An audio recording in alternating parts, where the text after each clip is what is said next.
people are just very prone to sort of buddy up or soldier up with people that share their mindset or their worldview.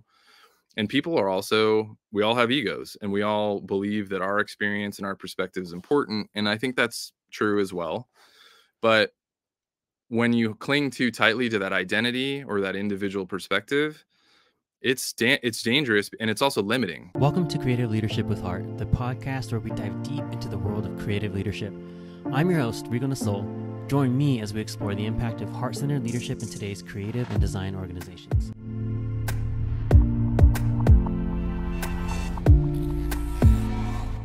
Sweet. Right on. Thanks, guys, for joining us back again for an episode of Creative Leadership with Heart. We've been talking about this one for a couple months now. I have Reed Clement here. He's the head of creative labs at Netflix. Well, really good friend of mine. Known him for, past over a decade now. Yeah. And his goal there is to revolutionize the way promotional content is created and discovered around the globe. So that's a pretty big, lofty job you got there, Reed. So just to get us started, can you tell us a little bit about yourself and your journey as a creative? Like, what about creative drew you in? Yeah. It's awesome to see you. And like you said at the top, we've known each other for a decade plus. So it's cool to like shoot things around with you a little bit. So yeah, I mean, like I've always loved to make stuff. And I don't think I really knew what that meant when I was young. And so like, you know, creativity is, I think, something that's part of everybody. Everybody's got like a creative streak. Everybody can make stuff. Everybody can do something with their mind and their hands. And so I was really drawn to entertainment because I was a kid of the 90s and late 80s and loved movies and was like, that's it. I got to make movies. I'm going to do that. And me and my friends at the time would make those things happen, and they were embarrassing and fun. But I think what drew me to it was like, you're getting together and sharing ideas, and then something comes out of it. It's like this alchemy, which is so cool.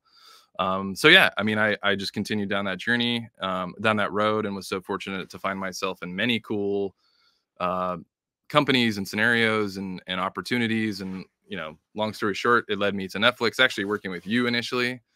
And so like that, you know, what you read off at the top, that the beauty or that of the thing that we get to do, like the journey to revolutionize stuff. That's what drives me, is just this idea that like creativity can be thought-provoking and disruptive and exciting. And honestly, it's like a way to come pull people together. That's really cool. Yeah, that's amazing. And yeah, you were at BPG too for a little bit, right? Yeah, it was a BPG, kind of in their production division, which was called, I don't know what it's called now. Like it's been so long, but it was Rebel Films, which is funny because like we're rebels. And yeah, we would like produce promos and spots in house, and man, it was a gauntlet, but it was fun. And I learned a lot. Before that, it was just run and gun. Like, okay, my freelance assistant directing job ended. I got to find a new one. And hopefully the PA that I met on the last one has a connection to another set, you know, and then that's sort of that like freelance production world. So at the time, you know, I was very grateful to be in a spot where it's like, oh, it's more consistent. But yeah, it's been a lot of production, and then it's led to like product development and promotional creative, which is a funny what's the word, manifestation of those early days, I guess. Yeah, I mean, that's what I was gonna get into next, is when you were as a kid, you know, like I did the same, making little short movies with my friends on like a camcorder, and I just had 2 VCRs to edit. Like I didn't have anything, and it was the worst, but I still did it. Did you imagine like where you are now, right? Because as kids, we were like, oh, let's make movies, right? Let's make short films or like do stuff like that. But the roles that we had were like completely changing the way people experience creative. So what were your thoughts as you were in it, as seeing like, oh, I went into this to kind of make movies and make trailers and make stuff like that. Now you're like at a tech company that's looking at things a totally different way. Yeah. Well, first of all, you had 2 VCRs, baller, like tape to tape. We were like editing our short films in the handy cam. Like you'd rewind it and then back to the port where you wanted to cut and then just start your new recording. Anyway, the fact that any of us had handy cams was like, well, how fortunate were we? Yeah. But yeah, I think like when I was in it, it was hard because I think as a younger person, I was so fixated on, well, this is the thing I must do. This is the idea. These are the expectations I've set for myself.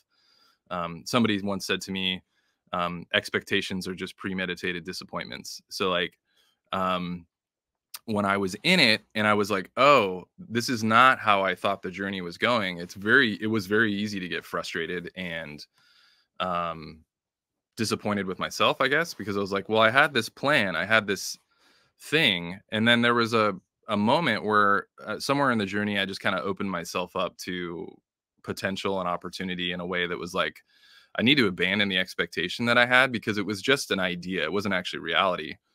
And once I did that, it led to so many cool things. And like, yeah, when I was making, dorky little short films in middle school or high school or even in college, did I ever imagine I'd be doing what I'm doing today? Absolutely not. But I am really glad that I was able to like grow and I don't know, just evolve expectation setting for myself and then people around me because then it opens you up to more potential. So, yeah, man, it's been a weird journey, but I'm super grateful for it. It has allowed me to do a lot of the stuff that I did imagine and dream about when I was a kid, just in like wildly different contexts. And I'm sure anybody you ask would say that. It's like, I bet Steven Spielberg, for all of his successes, would probably say, like, yeah, what I dreamt up when I was doing 8mm home videos was not what I thought I'd be getting into when I was making, Jurassic Park. Not that he and I are the same, but but yeah, it's very different. But it's been a really cool journey. Yeah, that's crazy because I don't think anyone went into it, but I think that's a great lesson for people to maybe hear again is the opening yourself up to the opportunity, right? The possibility. Yeah, Because when we set these expectations in our mind, I love that quote. Like we set these expectations in our mind, we're almost setting ourselves up to fail. But if we don't attach ourselves to the outcome and we enjoy the experience and we're present in the journey, we have so much more opportunity that gets opened up for us. yeah, Um, that's so true. It's so true. And I'll just say, Nadine Becker, if you're watching this, I like to attribute people. So that's your quote. Thanks for letting me share it. yeah, great. Thanks for calling them out, and hopefully they are. Um, so we talked about how kind of the experience, like what you expected as a kid, isn't where you ended up, but you opened yourself up to that. But so, how was your approach to creative change since then? Like, how have you grown? Mm, Like, your approach to creativity, innovation, technology, even. yeah, big question. I'll take it from like my approach to creativity, like let's say 15 years ago versus now. Before it was very like subjective and centered on like perspective, like my perspective, my view, myself. Um, and over time, I realized that nobody can achieve anything with that mindset. And so I think the biggest shift for me has been um, being curious about the multiple disciplines. So here's one example that's been super cool about working at a place like Netflix. The biggest like shock or shift for me was like going from a film set or an editing bay and then being in a computer bay setting with a bunch of product engineers or folks that are working on like developing algos and trying to understand how they think and how that relates to some of the work that I might be doing that I've been asked to do, in the context of a company like Netflix. And boy, was that humbling because it was like all that expertise I thought I had was still valuable, but it had to shift in order for it to make sense to them. And I had to open myself up to their perspective in order for what I was doing to make sense to the whole, like the greater thing. And so I think like the biggest shift for me was just like, wow, there's so many professions and so many people doing creative work that, at face value is not maybe categorized as a creative thing or categorized or put together with creativity, but there's such creativity in so many different things. And so working at a place like this, in a culture like this, where you can, um, I don't know, just like buddy up with those folks and do something and ask like, how would we, like, that question, like, how would we do that? Leads to like a really cool thing, which again, like, to get to your question, um, how is it different? Is like, oh, how do we make something that actually makes people uncomfortable? Like, how do we make something that's like breaking their brains a little bit? That's a Don Chinette quote. Breaking their brains to make them think, oh, I had no idea we could do that. I had no idea that we could actually, the work could look this way, or the technology could make the work come out this way. Um, so yeah, man, I think, long way to answer your question. I think like just me being much more aware of how wide the funnel of creativity is, and it's not just like people that are excellent artists or people that are incredible writers. It's so much more. And when you think about it in those ways, it's almost overwhelming. But yeah, it's been exciting to learn that. Like, it's been a lot of learning. Yeah, people forget that there's like technical aspects to it all, Mhm. right? Yes, creativity, there's room for artistry, yes, but there's also room like nowadays there's an implementation ask that needs to happen, right? And so because you know Illustrator, After Effects, and Photoshop doesn't mean you know how to make it show up on the Netflix platform, Yeah. right? Or things like that. Yeah. Um, and there was this notion I want to get into that we talked about. This is what actually sparked me wanting to have you on here was this idea and this notion of self, losing self, and the ego, the part that ego plays in your approach to creativity now. So I'd love for you to talk about that. Yeah. Um, this is something I think about probably more than I should, just for the sake of like my like mental and emotional well-being, because it gets me fired up. But yeah, I think like I think I talk to my, friends and my wife a lot about this idea of community. And I've learned a lot about that, over time. I think also like the idea of self and the idea of ego is also tied up with how we live, right? Like how we grew up, who we're surrounded by, our culture. I think in the United States, in particular, in some other Western countries, but like in the U.S. in particular, I'll just speak from there since I'm a U.S. citizen and I grew up here. Like, it's very individual focused. Like, when you go pick up your kids or go to the grocery store, count how many bumper stickers you see that are like an identity of self. Like, it's, this is who I am. And like, you don't see that in a lot of other places. And I think it comes from this idea that like we are all an island. We are all one. Or if we're not all an island and we're all one, we want to surround ourselves with people that are like this. And that I think is dangerous. So I'll get to like how this relates, like bumper stickers to creativity. But I think like people are just very prone to sort of buddy up or soldier up with people that share their mindset or their worldview. And people are also, we all have egos and we all believe that our experience and our perspective is important. And I think that's true as well.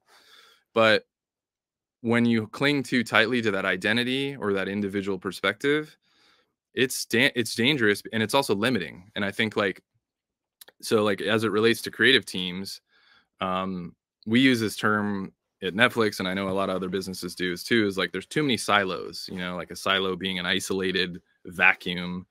Um, and I think that thought, that sort of presence of ego, that importance or emphasis on individualism is what leads to silos, because you're just so focused on what you can control being an important word, that you forget to realize that your idea is great, but if somebody were fertilizing it, or somebody were watering it, or somebody had put it in a different sort of setting or environment, that idea is going to become their idea too, and it'll be better for it.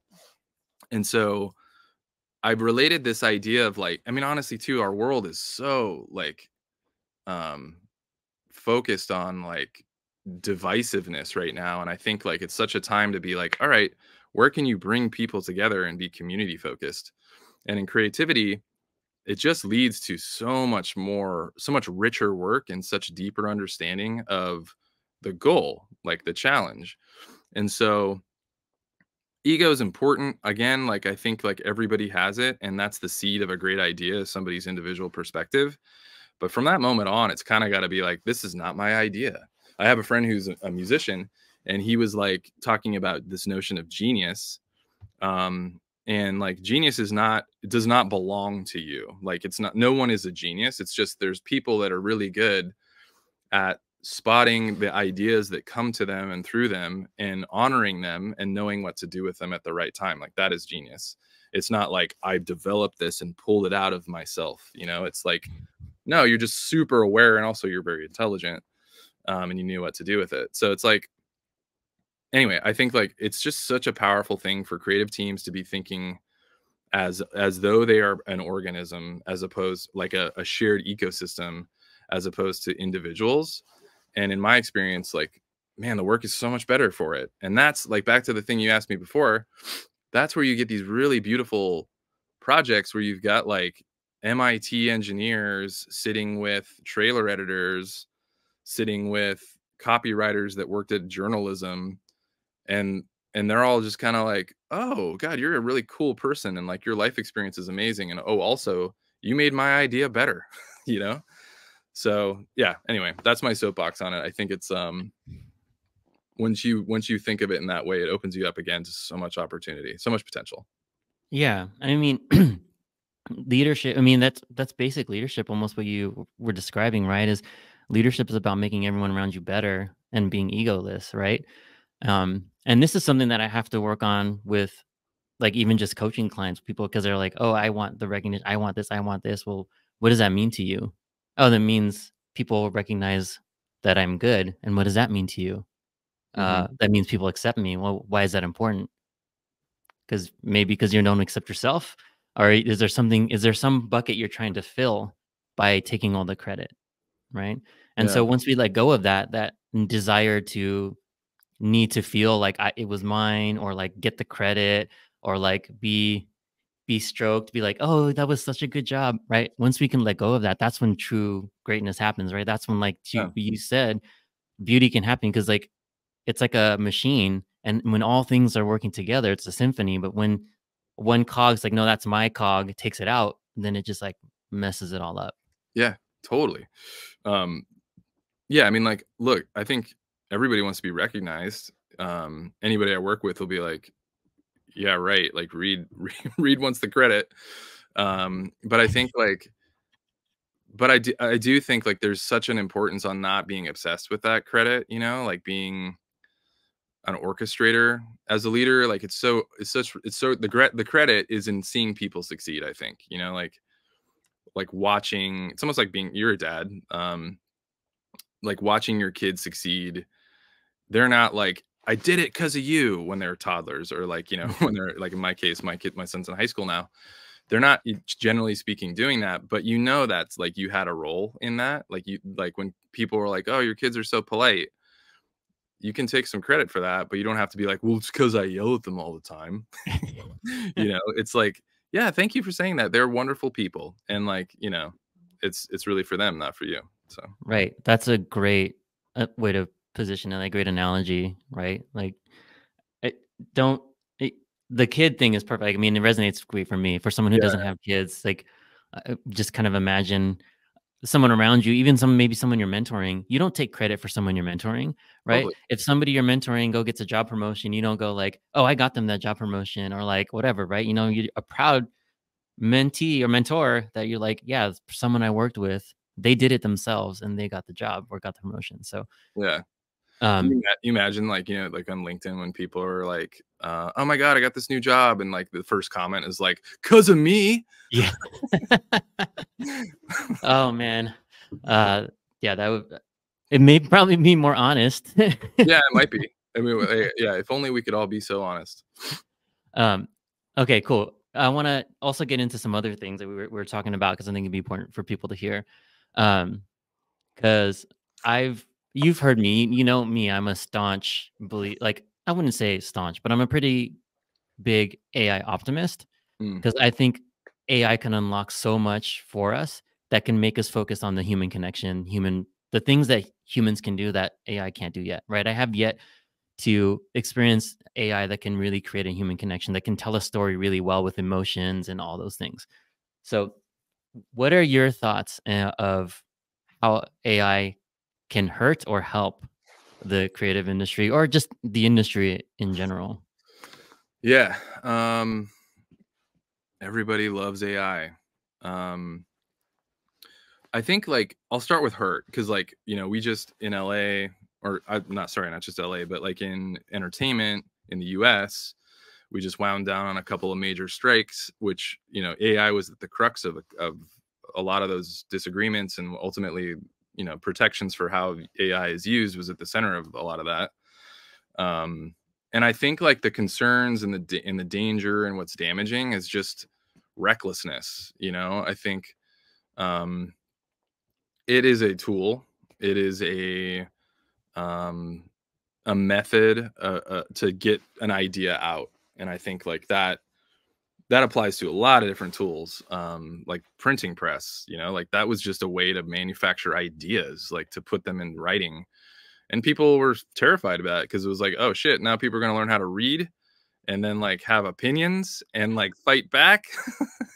um, and with AI, I think like unchecked, like a lot like companies, like the figureheads at companies or companies using AI recklessly or team people not talking to one another again, like back to that like individual decisions and like ego driving the way. Like that will lead to some really damaging things and I think it's super important to acknowledge the fear that a lot of people have with this technology like changing their livelihoods, like especially when people are thinking about likeness, like if you're an actor and your voice is replicated or your face and your features are replicated. It's also terrifying from like in like a geopolitical Hmm. perspective, right? Like you've seen like deep fakes and things like that or videos that are replicating politicians and like my god, like terrifying. So I think like there are sweeping dangerous things that could happen,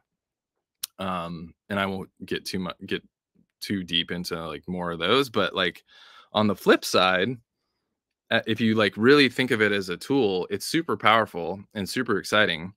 As somebody that works with a lot of like high touch, a lot of teams that work with high touch, high labor, long sort of timeline creative work, they are so excited by a lot of the potential and the features. Like there's a company named Runway ML that's doing a lot of awesome stuff with video and motion graphics. Stable Diffusion, Midjourney, obviously all these companies that are doing artwork and video features.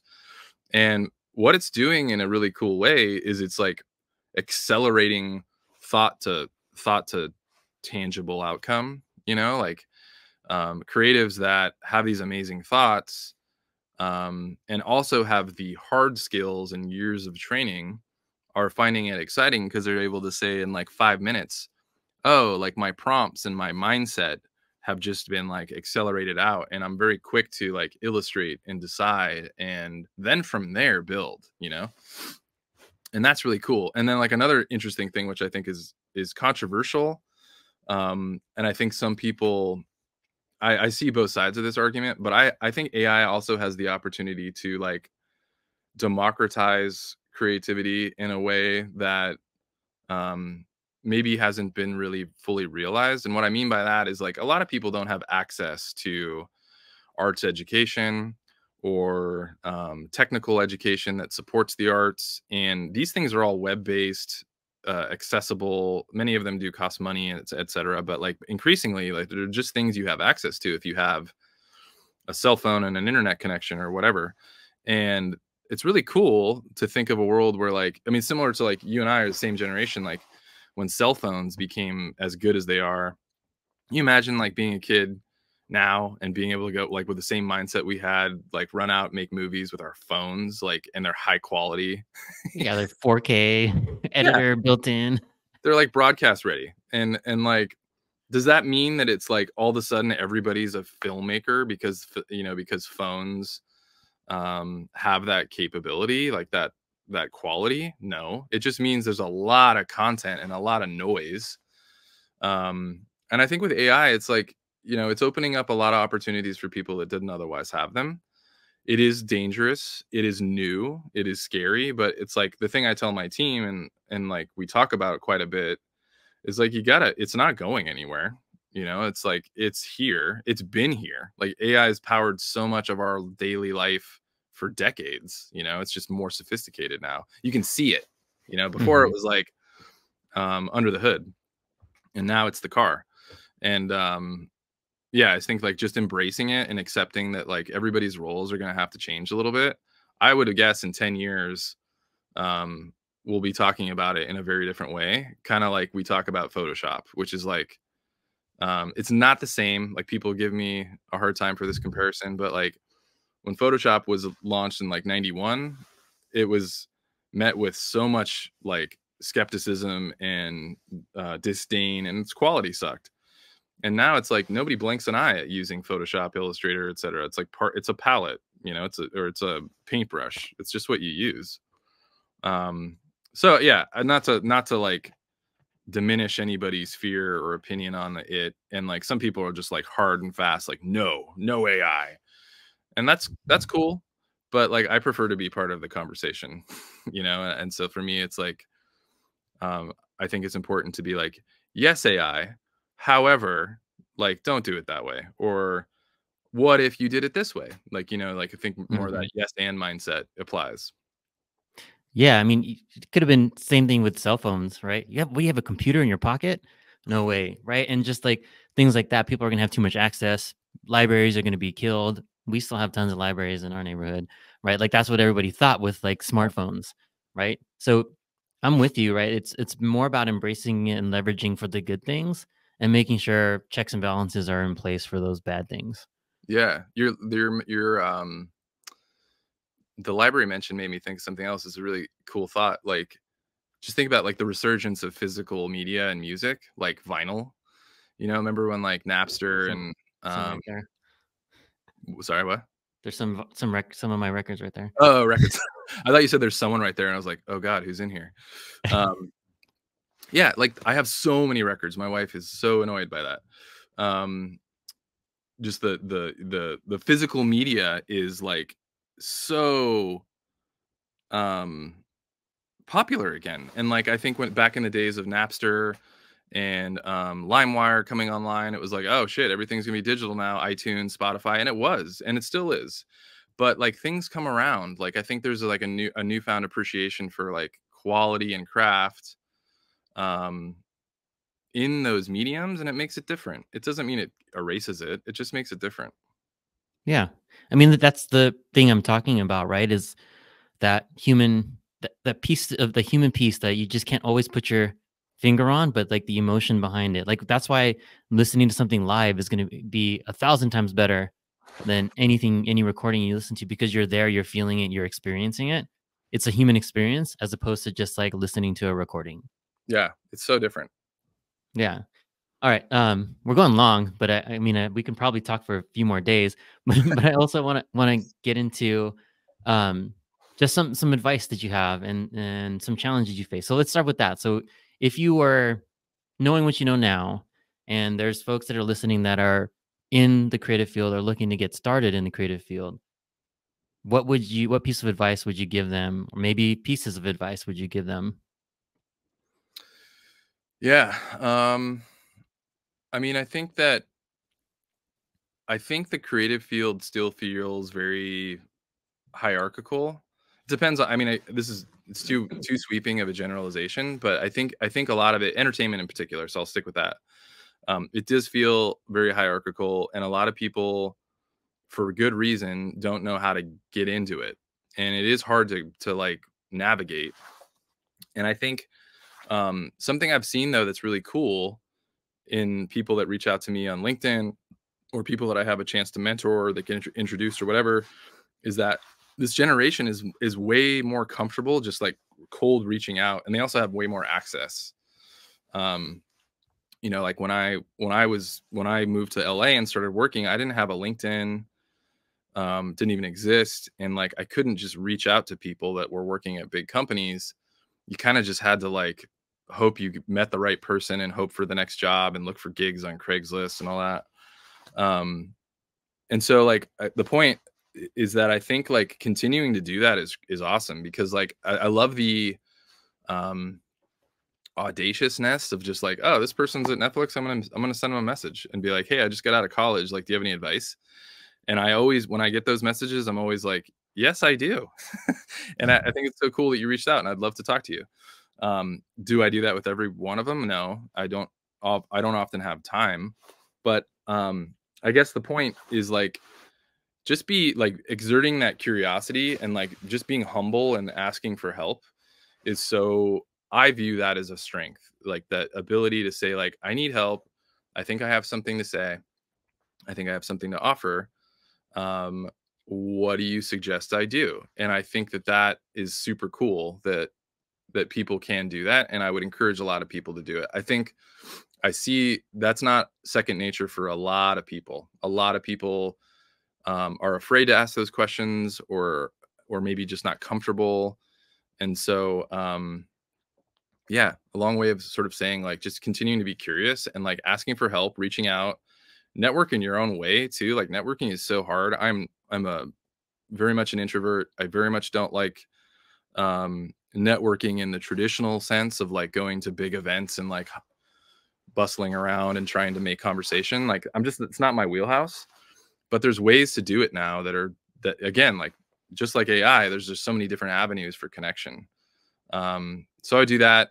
And then yeah, like be super curious, like use AI, like be thoughtful, challenge its application. Like um don't just embrace it, but like question it and like find a role for yourself sort of in that evolving sphere, because then you're useful. Like just be useful.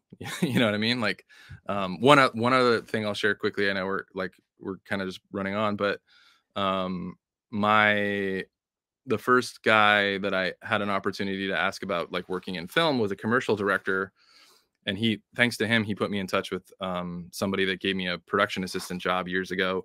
But his advice to me was like, if somebody tells you to pick up the film at 3 a.m. from Technicolor, do it. Like, don't ask questions, just be useful.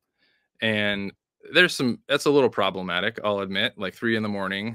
it's like, as long as you're well rested and you're treated well and all that stuff, like, we can get into that.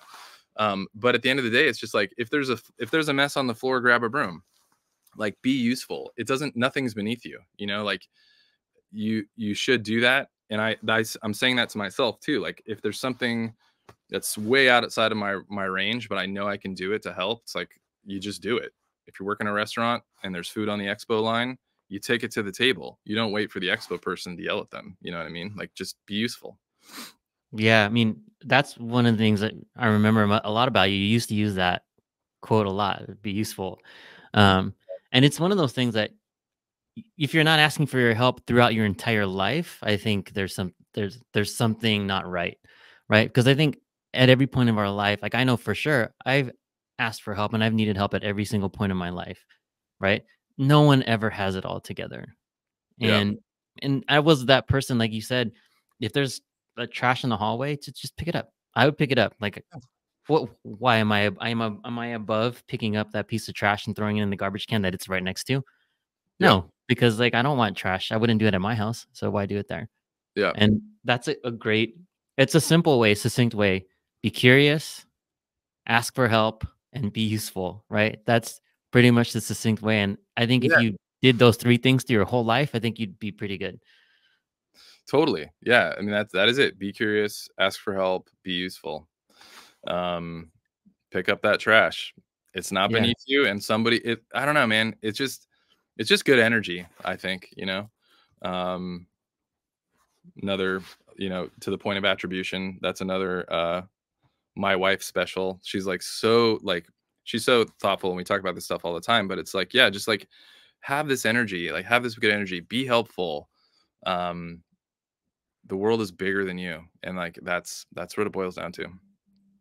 Nice. She's wise. Yeah. Definitely wise. You came up, sir. Um, so in closing, I just wanna kinda talk about what you're up to now. I know Yeah. you're at Netflix, Creative Labs, but are you doing anything else, Yeah. out Yeah. there in the world, things like that? Yeah, I have been spending a lot more time, talking to people, I think like I have been so fortunate to be at this company for such a long time and doing a lot of work here that's really cool. And so when people reach out, like I mentioned, like I'm just trying to talk to new people that are like getting their footing in the industry or trying to figure out creativity for themselves. Um, I've been consulting some small production companies and startups and brands on basically ideas and sort of how you position yourselves in a global marketplace and the importance of simplicity and clarity and in branding. And that's really fun for me because it's like you do all this stuff in the vacuum of like your job, and then when you help apply that thinking to the world, it's like, oh wow, this is like, it's like the blast radius of that advice is like just way different. And so it's really satisfying to see how that helps people. Creatively, like I haven't, I used to, back to the point of like making films and creating and making, I used to do a bit of that, and I haven't in some years. So I've been like getting back into the sort of just like writing, like getting my thoughts out and doing that, and talking with like other creators, and just kind of embracing creativity, big and small, like especially small. Like if you have 5 minutes to do something creative, it's like so nice. And reading, like back to the point of library that you brought up, like it's been so nice to read books. I don't know why, but like to hold a book physically and be like, oh man, what a powerful device for like sharing ideas. So yeah, that's how I've been filling my cup lately. It's been cool. That's fantastic. What, since you've been reading books, what book would you recommend if there is one or two, Yeah, for folks that are listening? I don't read a lot of like businessy books. Not that that's what you're asking. But I mostly read a lot of fiction. You know me, like I like dark stuff, like sci-fi and horror. So I've been reading a lot of that. But I did read a book called The Body recently, which is not it's nonfiction. It's by an author named Bill Bryson. Um, and is so good.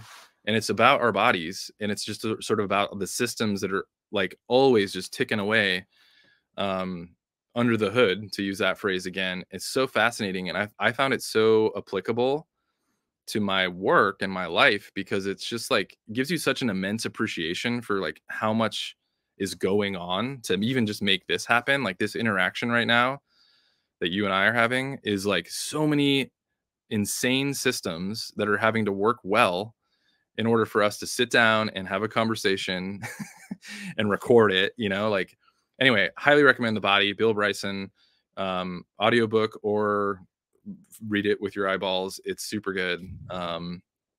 Yeah, I could go on and on, but reading has been nice.